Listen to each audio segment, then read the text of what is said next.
Ken Trahan with Lenny Vangilder. It's our First NBC Bank weekend preview brought to you by First NBC Bank with 31 locations throughout the greater New Orleans area and beyond. Our thanks to First NBC Bank for their sponsorship of SportsNola.com. The LSU Tigers picked third in the SEC West. This is really no surprise given that you have the two-time defending national champions in Alabama and Texas A&M with Johnny Manziel.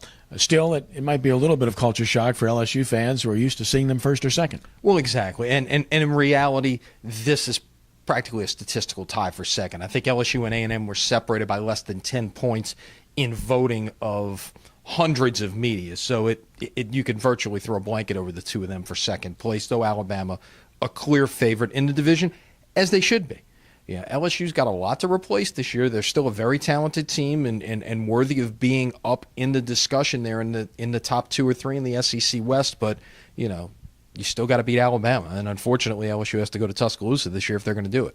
Of course, a new offensive coordinator to try to solve some woes, because you look at this LSU offensive team that's been unproductive by and large in the passing game over the past several years. A guy from the NFL that knows what he's doing.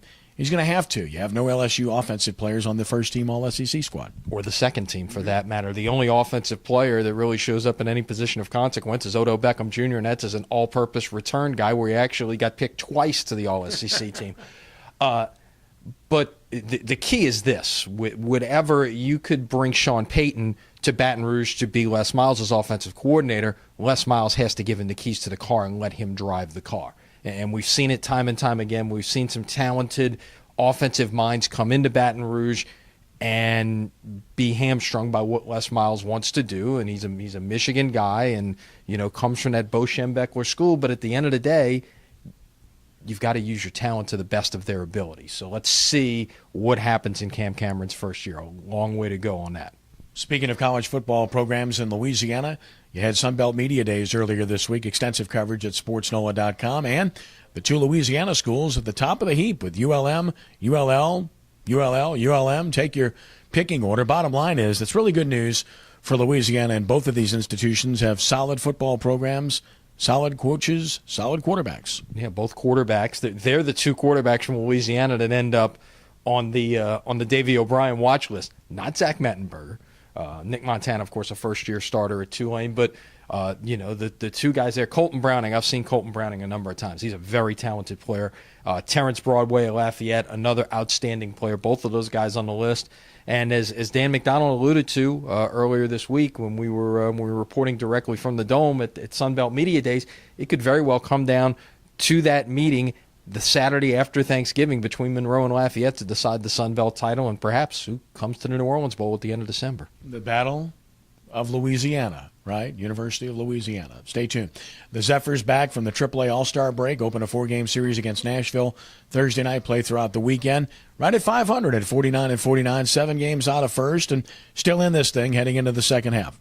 Yeah, still in it, and it's really, as you know from having done minor league baseball for so long, it's really not, especially in minor league baseball, the All-Star break is really not the halfway point. It's more like the 2/3 point because the season ends on Labor Day. So, as it is when 98 games in out of a 144 game season, it really is about actually past that at this point. But if you're going to get something done, you really need to get it going quickly. Nashville, a team that good way to get the second half started perhaps and get on a little bit of a run to try to make a dent in that lead. Special moment at the Major League All-Star Game, of course, with Mariano Rivera, one of the classest acts to ever put a uniform on.